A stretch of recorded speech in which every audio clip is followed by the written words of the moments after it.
आज हम हेल्थ से संबंधित बहुत ही ज्यादा महत्वपूर्ण एमसीक्यूज को सोल्व करेंगे और उन्हें सोल्व करने का तरीका भी सीखेंगे। चलिए शुरू करते हैं। तो पहला क्वेश्चन जो है वो है जीवन शैली के ऊपर। जीवन शैली के ऊपर। अब देखिए जीवन शैली से संबंधित है। चलिए शुरू करते हैं। पहला क्वेश्चन है यहाँ पर कि किस प्रकार का व्यवहार जीवन शैली संबंधित स्वस्थ निर्धारक है। पहली चीज मैं आपको बता दूं, जो भी निर्धारक है वो हमारे शरीर पर सकारात्मक सकारात्मक या नकारात्मक प्रभाव हमेशा डालेगा। तो यहाँ पर जो पहला क्वेश्चन है वो आपसे ये जानना चाहता है कि हमारी जो भी लाइफ स्टाइल है 24 आवर्स का, उसमें कौन सा निर्धारक है जो व्यवहार के लिए है। और हमेशा जो व्यवहार है वो सामाजिक होगा। सामाजिक। और आपको पता है कि WHO के अनुसार हेल्थ फिजिकल होता है, सोशल और मेंटल, तभी हम लोग इसे हेल्थ बोलते हैं। तो यहाँ पर व्यवहार क्या है? पहला चीज, प्रदूषित पानी पीना। प्रदूषित आपके पानी पीने से आप स्वयं प्रभावित होंगे, तो ये इसका आंसर सही नहीं होगा। थैलेसीमिया ये एक बीमारी है जो व्यक्ति को लग रही है। धूम्रपान, ठीक है। ऑप्शन डी, अस्पताल से दूरी। तो अस्पताल से दूरी का भी इससे कोई लेना देना नहीं है। हमसे पूछा गया है 24 आवर्स में आप जिंदगी जो जीते हो उसमें ऐसा क्या कारण है जिसकी वजह से व्यवहार संबंधित क्या कारण है जिसकी वजह से स्वास्थ्य निर्धारक प्रभावित हुआ है।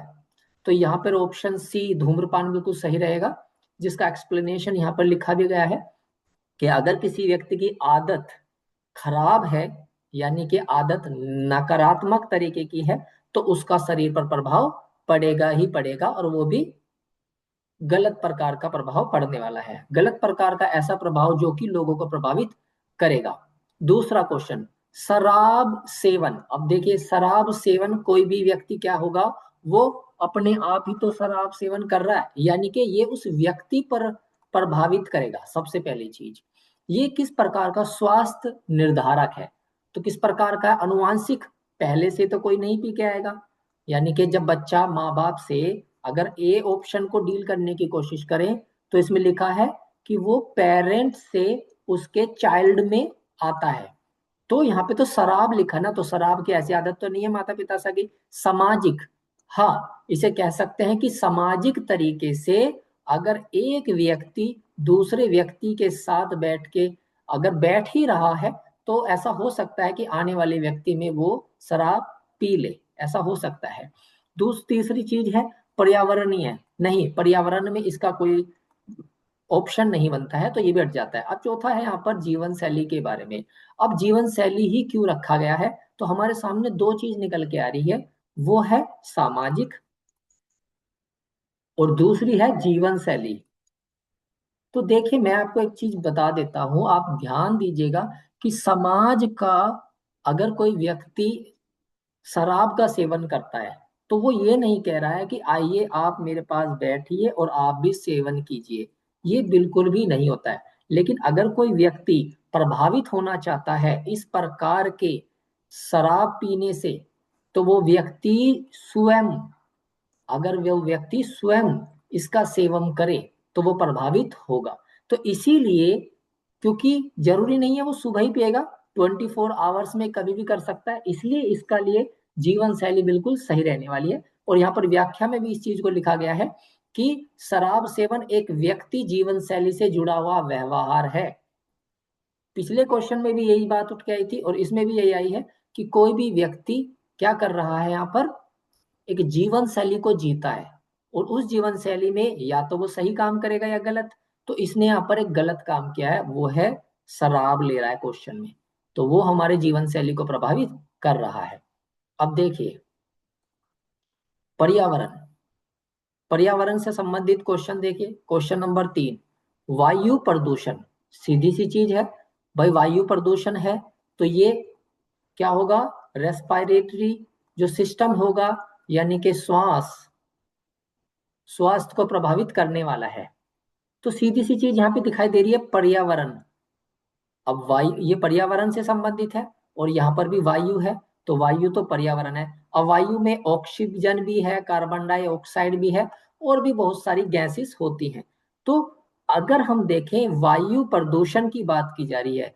अगर प्रदूषण बढ़ेगा, अगर प्रदूषण बढ़ेगा, तो सीधी सी बात है, ऑक्सीजन की मात्रा कम होगी, और उसकी वजह से सांस लेने की जो दिक्कत है वो मरीज में देखी जाएगी। कौन कौन सी बीमारी सांस लेने में आपको मिल सकती है देखने के लिए, आप उसे समझेंगे एग्जाम्पल में, जैसे कि अस्थमा। अब कोई कहे कि अस्थमा कैसे हो गया, तो अस्थमा हुआ ही इसलिए है क्योंकि वायु प्रदूषण हुआ है। जैसे कि आपने देखा होगा, डस्ट उड़ती है घर के अंदर, उससे ट्रिगर के रूप में काम करती है, और बाद में अस्थमा होने लगता है, धीरे धीरे और बढ़ जाता है, प्रभावित हो जाता है इंसान, है ना। तो ये एक ऑप्शन ए इसके लिए सही रहेगा, ये एक पर्यावरणीय है। और अगर इसमें देखें तो इसमें भी यही चीज लिखा गया है। पर्यावरण में वायु प्रदूषण क्या है, बाहर की तरफ होता है, और सांस से संबंधित रोगों का कारण बन जाता है। ठीक है, अगला क्वेश्चन देखते हैं। अगला क्वेश्चन पर्यावरणीय से ही संबंधित है। साफ पानी। देखिए, वातावरण, वातावरण में वायु है, जल है ना, वायु है, जल। अब ये दूषित, और ये भी दूषित हो सकती है, लेकिन यहाँ पे साफ पानी की बात आ रही है। तो देखो यहाँ पे क्या लिखा है, साफ पानी की अनुपलब्धता किस प्रकार से निर्धारक में आती है। तो यहाँ पर पहली बात तो पानी का जिक्र किया गया है, तो साफ पानी है। अगर साफ पानी होगा तो सीधी सी चीज है, पॉजिटिव, यानी कि एक सही सकारात्मक है। तो ये भी हमारी क्या होगी, हेल्थ को सकारात्मक बनाने में काम आएगा। तो निर्धारक ऐसा कुछ है जो हमारे जीवन शैली पर बहुत ज्यादा प्रभाव डालता है। यानी कि अगर जल अच्छा होगा, अगर पानी अच्छा होगा, तो आपको कोई भी बीमारी नहीं लगनी है। लेकिन दूसरा चीज यहाँ पे पूछ सकते हैं, जैसे कि अगर प्रदूषित, अगर प्रदूषित जल कर दे यहाँ पर, तो आप कह सकते हो कि कोलेरा नामक बीमारी, डायरिया, है ना, कोलेरा, डायरिया, इस तरह की बीमारी देखने को मिल सकती है। तो ये बहुत ज्यादा इंपॉर्टेंट है निर्धारक में। और चूंकि कोई भी आप एग्जाम की बात कर रहे हो, तो उसके अंदर हम देखते हैं कि निर्धारक का एक न एक क्वेश्चन आता है। तो अब अगला क्वेश्चन ले लेते हैं, वो सामाजिक से संबंधित है। सामाजिक, सामाजिक यानी कि व्यक्तियों से संबंधित है ना, जहां आप रहते हो। देखिए, बेरोजगारी का स्वास्थ्य पर प्रभाव। भाई मैंने आपको बताया निर्धारक क्या, मैंने आपको निर्धारक में बताया था, कारण होता है, कारक होता है, ठीक है, कारण है। अब इस कारण का कोई भी इंसान अपनी जिंदगी में कुछ करेगा, उसका पॉजिटिव या नेगेटिव कुछ तो प्रभाव होना चाहिए। तो बेरोजगारी, बेरोज बेरोजगारी, आप समझ पा रहे हो, बेरोजगारी का पॉजिटिव या नेगेटिव किस प्रकार का प्रभावित हो। तो पहली चीज, ऑप्शन में अगर आप जाएंगे, तो यहां पर इसका पॉजिटिव और नेगेटिव के बारे में बात नहीं की गई है। यहाँ पे सीधा सा बात है कि अगर बेरोजगारी होती है तो प्रभाव किसको होगा। तो देखिए यहाँ पर पहले से ही लिखा आर्थिक। तो जो मनी है, पैसा जो है, अगर कम होगा तो बेरोजगारी आएगी। पैसा अगर कम है तो बेरोजगारी आएगी। बेरोजगारी आएगी तो सामाजिक तरीके से, आर्थिक तरीके से इंसान प्रभावित होगा। रोजगार की कमी से आय और मानसिक स्वास्थ्य को प्रभावित करती है, और जिसमें जब लोगों के साथ उठते बैठते हैं तो वो इसको भी प्रभावित करेगी ही करेगी। ठीक है, नेक्स्ट क्वेश्चन 6 है, परिवार का सहयोग। परिवार का सहयोग कहां पर, फैमिली। मैं आपको बता दूं, अगर आप ग्रुप की बात करें, ग्रुप यानी कि बहुत सारे लोग, बहुत सारे लोग, तो इसमें दो तरह से है, एक होता है प्राइमरी, एक होता है सेकेंडरी। ठीक है, तो प्राइमरी का एग्जाम्पल है फैमिली।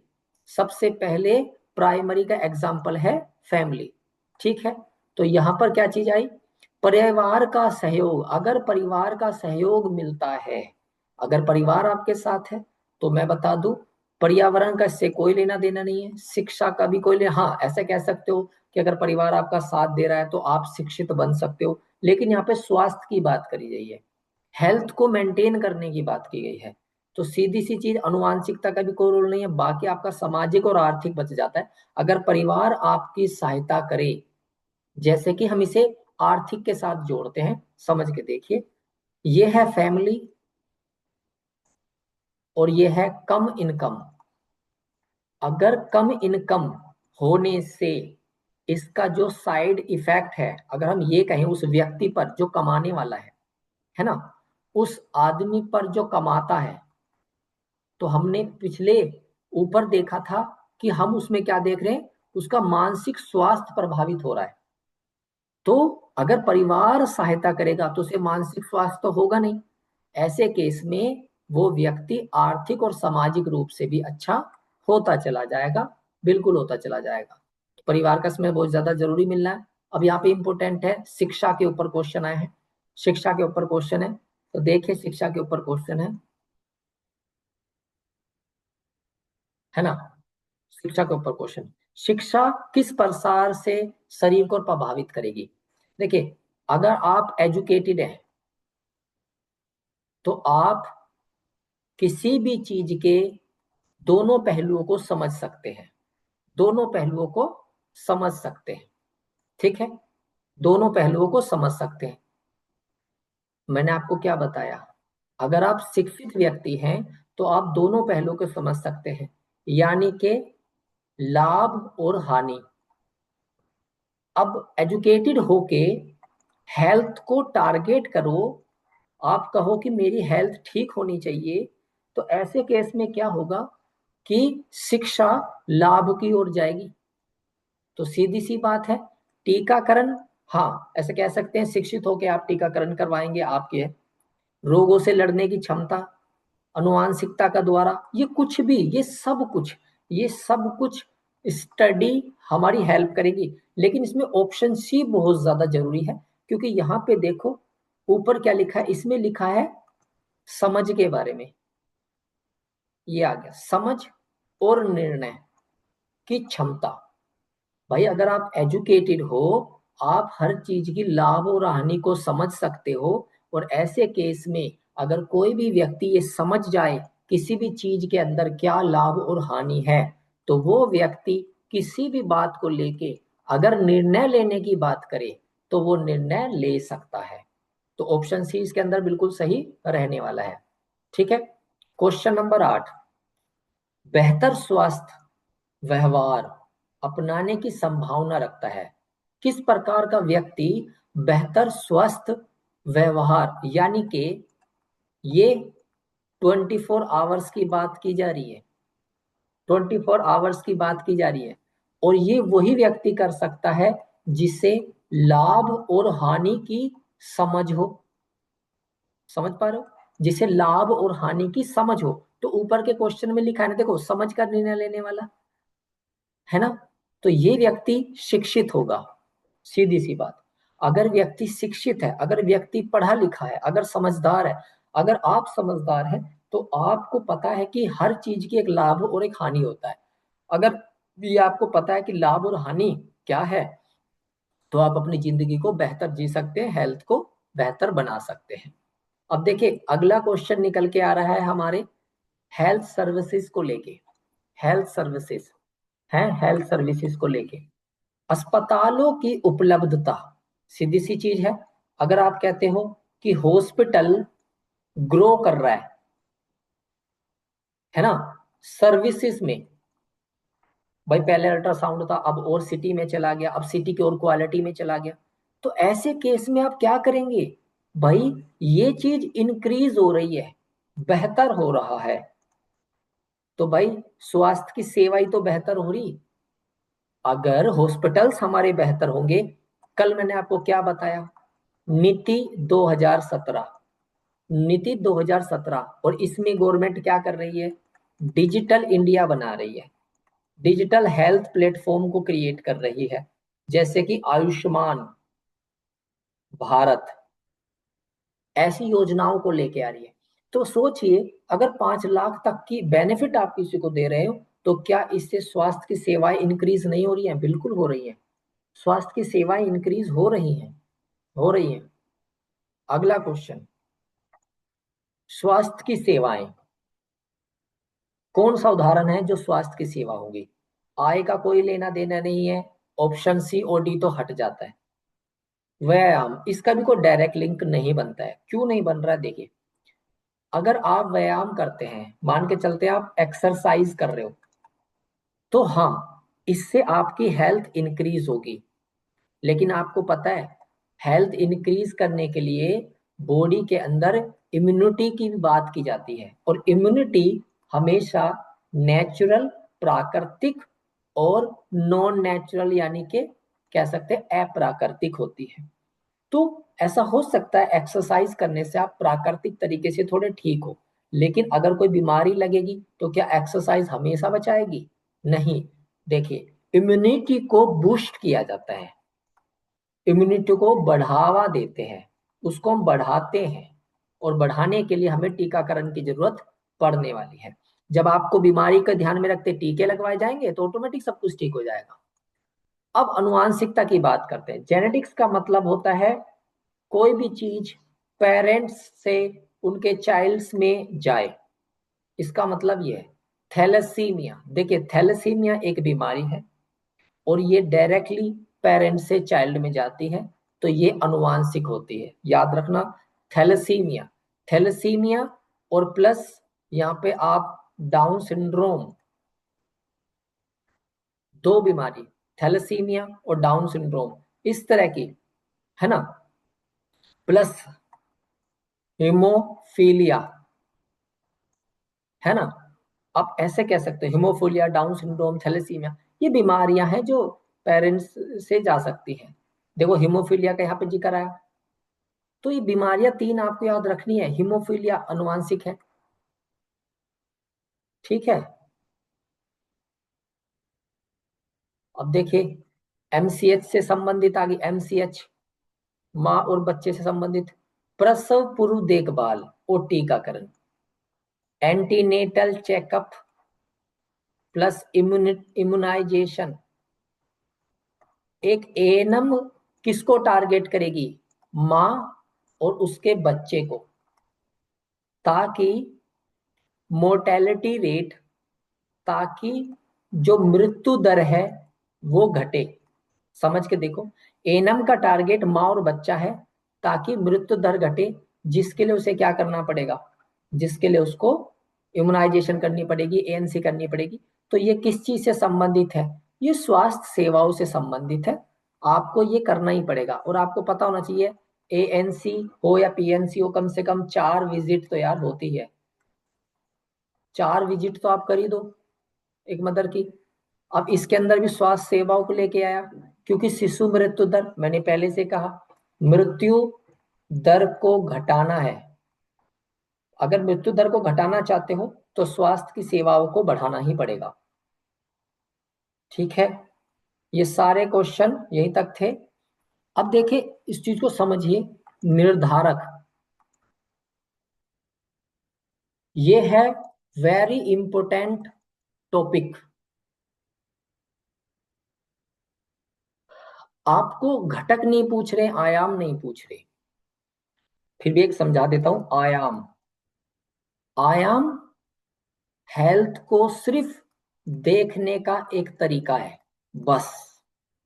चाहे वो फिजिकल हो, चाहे वो मेंटल हो, सोशल हो, ठीक है। लेकिन निर्धारक को आप कैसे देखते हैं? निर्धारक में हमेशा एक एग्जाम्पल दिया होगा, हमेशा एक एग्जाम्पल दिया होगा, ठीक है। पहली चीज। दूसरी चीज, उसका प्रभाव, उसका प्रभाव होगा पॉजिटिव या नेगेटिव। बस ये दो चीज आपको पकड़ लेनी है, आपको गैर समझ में आ जाएगा। ऊपर के क्वेश्चन आप देखेंगे ना, उसमें एक एग्जाम्पल दिया, जैसे कि धूम्रपान, धूम्रपान। अब सिर्फ धूम्रपान देके अगर मैं आपसे पूछूं कौन सा निर्धारक है भैया, तो आपको समझना पड़ेगा कि धूम्रपान से एक पर्टिकुलर पर्सन सबसे पहले प्रभावित होता है, तो या तो उसकी हेल्थ प्रभावित है और फिर उसके बाद जाके वो सोशली प्रभावित होता है। तो डिपेंड करेगा कि ऑप्शन क्या है। ठीक है, तो हमेशा ऑप्शन के हिसाब से चलिए, प्राथमिकता के हिसाब से चलिए, आपको आंसर मिल जाएगा। तो ठीक है, आज तक के लिए इतना ही काफी है। अगले टॉपिक अगली वीडियो में हम लोग कवर करेंगे।